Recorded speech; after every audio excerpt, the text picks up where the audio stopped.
بسم اللہ الرحمن الرحیم۔ السلام علیکم۔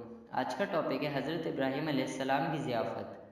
حضرت ابراہیم علیہ السلام اعلیٰ درجے کے مہمان نواز تھے۔ آپ اکیلے کھانا کھانے کے عادی نہیں تھے۔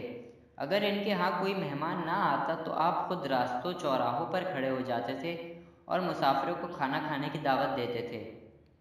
ایک مرتبہ آپ مہمان تلاش کرنے کے لیے ایک شاہراہ پر گئے۔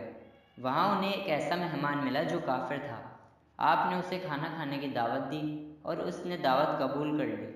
آپ اسے اپنے مہمان خانے لے آئے اور اس کے ہاتھ دھلائے اور پھر اس کے سامنے روٹی رکھی۔ مہمان نے جیسے ہی لقمہ توڑنے کے لیے ہاتھ آگے بڑھایا تو آپ نے اس سے فرمایا، دوست، کھانا کھانے سے پہلے بسم اللہ الرحمن الرحیم تو پڑھو۔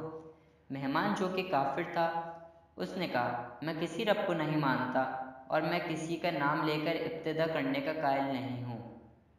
حضرت ابراہیم علیہ السلام نے بڑا اصرار کیا کہ وہ بسم اللہ پڑھے، لیکن مہمان اپنی ضد پر قائم رہا۔ اس پر حضرت ابراہیم علیہ السلام نے فرمایا، پھر تم یہاں سے چلے جاؤ، ہمارے پاس تمہارے لیے کوئی کھانا نہیں ہے۔ مہمان اٹھ کر وہاں سے چلا گیا۔ اس وقت حضرت ابراہیم علیہ السلام پر اللہ کی وحی نازل ہوئی، اے ابراہیم، تم نے اپنے مہمان کو کیوں بھگایا؟ یہ پہلے دن سے ہی ہمارا منکر ہے، مگر ہم تو اسے 70 سال سے مسلسل رزق دے رہے ہیں۔ تمہارے دروازے پر تو یہ آج پہلی بار آیا، لیکن تم نے اسے واپس بھگا دیا۔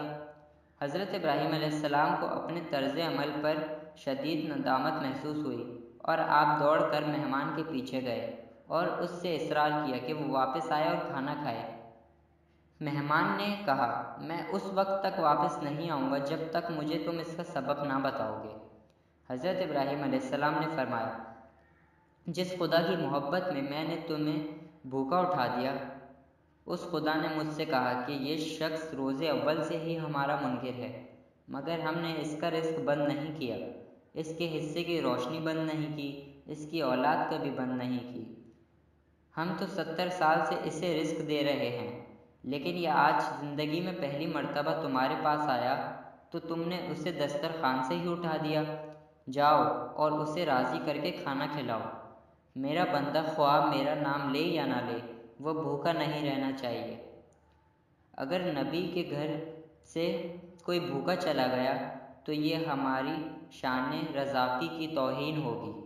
جب کافر نے یہ بات سنی تو شرمندگی سے اس کی گردن جھک گئی اور کہنے لگا کہ میں بھی کتنا نالائق ہوں کہ اتنے عرصے سے اتنے مہربان خدا سے غافل رہا۔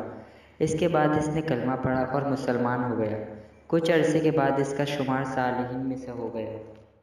پیغمبر اکرم صلی اللہ علیہ وآلہ وسلم نے فرمایا، جس نے مہمان کا اکرام کیا گویا اس نے 70 نبیوں کا اکرام کیا، اور جس نے مہمان کے لیے 1 درہم خرچ کیا تو اس نے اللہ کی راہ میں 1000 دینار خرچ کیے۔